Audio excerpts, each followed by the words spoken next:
आप देखिए ये ताला लगा के बैठे। ये प्रशासन जो है सामने से वार नहीं करेगा, आपको अंदर से काटेगा। और मैं क्यों बता रही हूँ, और आप मान के चलिए थोड़े दिन में मैं अपनी थीसिस भी पब्लिश करने वाली हूँ। जो आज जिस चीज की सजा मैं भुगत रही हूँ वो मैं 4 साल पहले अपनी पीएचडी की थीसिस में लिख चुकी हूँ। हमारे मेरिट पे क्वेश्चन क्यों आता है? क्योंकि ये लोग चाहते नहीं हम आगे बढ़े। हम बोलते हैं, आप बताइए जिसने आवाज उठाई है वो कहाँ है आज? जिसने आवाज उठाई है कोई बाहर? है कोई बाहर? अभी रह रहा है। हर किसी पे कोई ना कोई गलत नीतियां लगाकर, गलत एक्ट्स लगाकर उनको अंदर कर दिया जा रहा है। उनको नौकरी छीन ली जा रही है, रोजगार छीन लिया जा रहा है। आप सोचिए, बड़े बड़े सेलिब्रिटीज बात करते हैं रिजर्वेशन खत्म कर दो, जातिवाद नहीं है, ये चीजें खत्म हो जानी चाहिए, अब हमें इक्वालिटी की बात करनी चाहिए। Which college is this? दलित विरोधी नीतियों का, आरएसएस की या सरकार की कोई इस तरह की नीति होती है, उनका विरोध करती हूँ तो मैं गुनाह करती हूँ? अपने समाज की बात नहीं रखेगा इंसान आगे, कौन रखेगा हमारे समाज की बात? और जो इंसान बोलेगा उसको ये सजा देंगे, उसको सिस्टम से बाहर कर देंगे, उसको सिस्टम से इस तरह से बाहर करेंगे कि वो लाइफ तो उसकी हेल हो जाए, बट उसका लाइवलीहुड छीनेंगे। आपका लाइवलीहुड ही नहीं रहेगा तो आप बोल पाओगे? आपका रोजगार ही नहीं रहेगा तो आप बोल पाओगे? और आज राष्ट्रीय बेरोजगारी दिवस हम क्यों मना रहे हैं? क्यों मन रहे हैं आज? किसका जन्मदिन है आज? शर्म नहीं आनी चाहिए ऐसे आका को? किसके साथ हो रहा है ये सब? और चुन चुन के आप देखिए, दलित पिछड़े आदिवासियों पे चुन चुन के वार किया जा रहा है। क्यों? क्योंकि अपने एजेंट इस तरह के बिठा रखे हैं ऊपर। अभी तक हम चुप थे, अभी तक हम देख रहे थे, समझ रहे थे, क्योंकि जिस गलती की सजा हमें दी जा रही है वो गलती हमने करी ही नहीं है। हमें पता ही नहीं है कि हम क्यों खड़े हैं यहाँ पे आज। I have no idea why I am standing here today and addressing this issue. लेकिन कई दलित प्रोफेसर हैं जो आवाज लगातार सरकार की नीतियों के खिलाफ उठा रहे हैं, लेकिन उनको तो टारगेट नहीं किया गया, आपको ही क्यों किया गया? देखिए, ऐसा नहीं है, टारगेट किया जाता है, लेकिन जो प्रोफेसर आवाज उठा रहे, देखिए यहाँ पे बात आती है ध्यान से सोचने वाली, एक एडहॉक, ऊपर से महिला, ऊपर से दलित महिला। तो आप समझते हैं जब ये पूरा नेक्सस, जब ये पूरा चलता है ना, तो जो इस तरह के ऊपर बैठे होते हैं ना पावर पोजीशन में, जो ऑटोक्रेटिक है, जिनको लगता है हम खुदा हैं, हमारे नीचे कोई नहीं है, वो इस तरह का काम करता है। और मेरा सीधा सीधा एक सवाल, हाँ आपका सवाल था कि आप ही के साथ क्यों किया जा रहा है। अगर आप लोग थोड़ा बहुत भी मुझे जानते हैं तो मैं बहुत खुले से दलित विरोधी नीतियों का विरोध करती हूँ। तो मैं क्या गुनाह करती हूँ? सजा इसकी नहीं है कि आप आरएसएस या बीजेपी के विरोध में बोलते हो, सजा इसकी है कि आप दलितों के विरोध में बोलते हो। कहीं ऐसा ना हो कि एक अकेली लड़की इस तरह से अपनी बात रखती है, और ऐसा ना हो कि कहीं सारे ना जाग जाएं, कहीं इस एडमिनिस्ट्रेशन में सारे एडहॉक ऐसे ना बन जाए। क्योंकि अगर मैं भी गुलामी करती, मैं भी बिना गलती के माफी मांग लेती जाकर, तो आज मैं भी सिस्टम के अंदर होती, गेट के बाहर नहीं होती। और आप देख रहे हैं ना ये ताला, एक शिक्षक का, एक टीचर का ये हाल है। आप देखिए ये ताला लगा के बैठे। ये प्रशासन जो है सामने से वार नहीं करेगा, आपको अंदर से काटेगा। और मैं क्यों बता रही हूँ, और आप मान के चलिए थोड़े दिन में मैं अपनी थीसिस भी पब्लिश करने वाली हूँ। जो आज जिस चीज की सजा मैं भुगत रही हूँ वो मैं 4 साल पहले अपनी पीएचडी की थीसिस में लिख चुकी हूँ। दलित टीचर्स के साथ, माइनॉरिटी, एससी, एसटी, ओबीसी के साथ क्या होता आया है वो मैं 4 साल पहले लिख चुकी हूँ। आपको उन्हीं का मेरिट क्यों दिखता है? आपको बाकियों का मेरिट नहीं दिखता? आपको लेटरल एंट्री में मेरिट नहीं दिखता? पीछे से जो एंट्री होती है उनमें मेरिट नहीं दिखता? इंटरव्यू के अंदर जो आपके आला कमान बैठे होते हैं आपको उनका मेरिट नहीं दिखता? आपको सारा मेरिट दलित, ओबीसी, एसटी के स्टूडेंट टीचर्स का ही क्यों दिखता है, और उन्हीं के स्टूडेंट्स का क्यों दिखता है? बाकियों का मेरिट नहीं दिखता आपको? हमारे मेरिट पे क्वेश्चन क्यों आता है? क्योंकि ये लोग चाहते नहीं हम आगे बढ़े। हम बोलते हैं, आप बताइए जिसने आवाज उठाई है वो कहाँ है आज? जिसने आवाज उठाई है कोई बाहर?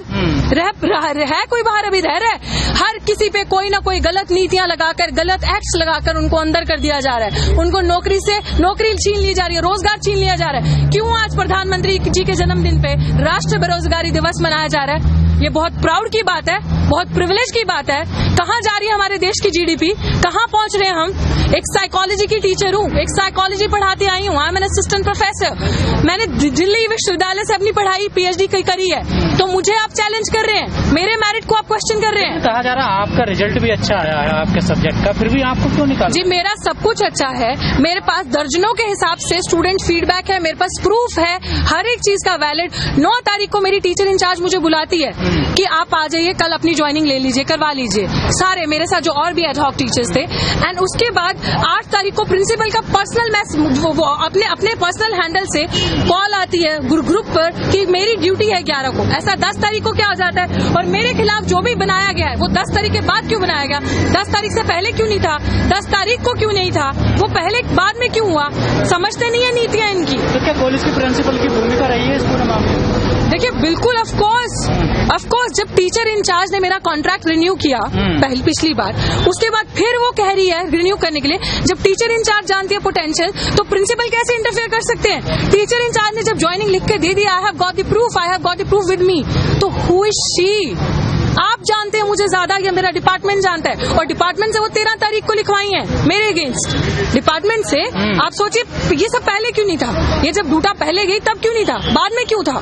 आपको किसी तरह से मिलाइन करनी है इमेज एक टीचर की, वो भी जो ऐसी कम्युनिटी से आता है, उस टीचर की। This is what is happening, क्योंकि ये सिस्टम ऑटोक्रेटिक तरीके से काम कर रहा है। इस सिस्टम को ऐसा लगता है कि हम ही हैं, हमारे ना आगे है ना ऊपर कोई है। और दलितों का जो शोषण होता है, आदिवासियों का, वंचितों का, पिछड़ों का, और वही ये हो रहा है। आप सोचिए बड़े बड़े सेलिब्रिटीज बात करते हैं रिजर्वेशन खत्म कर दो, जातिवाद नहीं है, ये चीजें खत्म हो जानी चाहिए, अब हमें इक्वालिटी की बात करनी चाहिए।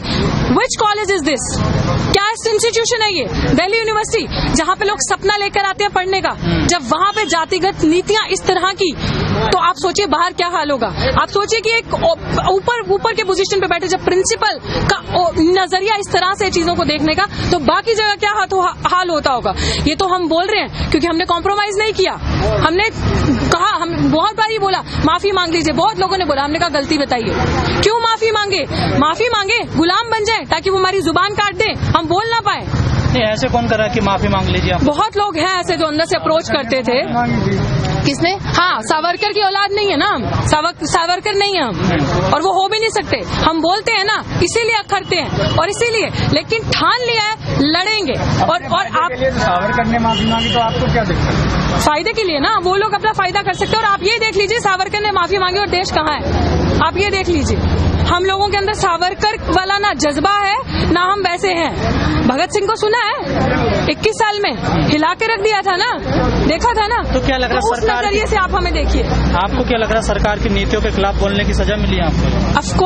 ऑफ कोर्स ये और क्या है, क्योंकि जो इंसान बोलता है, जो इंसान इनकी दलित विरोधी नीतियों का विरोध करता है, इनकी चीजों को समझता है, चाहे वो रोस्टर हो गया, चाहे वो रिजर्वेशन, चाहे वो SC/ST एक्ट को डिलीट करने का हो गया, जब हम लड़े, जब हम इनके खिलाफ खड़े हुए, उसकी ये सजा आई। लेकिन हम लड़ेंगे क्योंकि हमें पता है ये लोग चाहते हैं हमारी जुबान बंद करना, ये लोग चाहते हैं दोबारा वर्ण आश्रम आ जाए, ये लोग चाहते हैं कि वही सिस्टम दोबारा आ जाए कि सब जगह हमारी ही हुकूमत दिखे और यहाँ पे कोई ना दिखे। This is what is happening. आगे क्या करने वाले हो? तो वैकेंसी भी निकल गई जैसे आप बता रहे हैं। जी वही आज अभी मुझे पता चला है, आगे करेंगे, सामाजिक आंदोलन करेंगे। अब ये हमारी लड़ाई है, अब इन्होंने ये सीधे सीधे दिखा दिया है। क्योंकि आप देख लीजिए यहाँ पे जितने लोग हैं, आपने देख लिया होगा ये कौन है, किस तरह के लोगों का समर्थन मिल रहा है, तो आप देख लीजिए किस तरह के लोगों का विरोध हो रहा है। तो आपको समझने की बहुत जरूरत है इस चीज को। तो डेफिनेटली आगे भी हम इस चीज को लेकर चलेंगे। बहुजन समाज से जुड़ी हर खबर को देखने के लिए बहुजन टीवी को लाइक कीजिए, सब्सक्राइब कीजिए और शेयर कीजिए।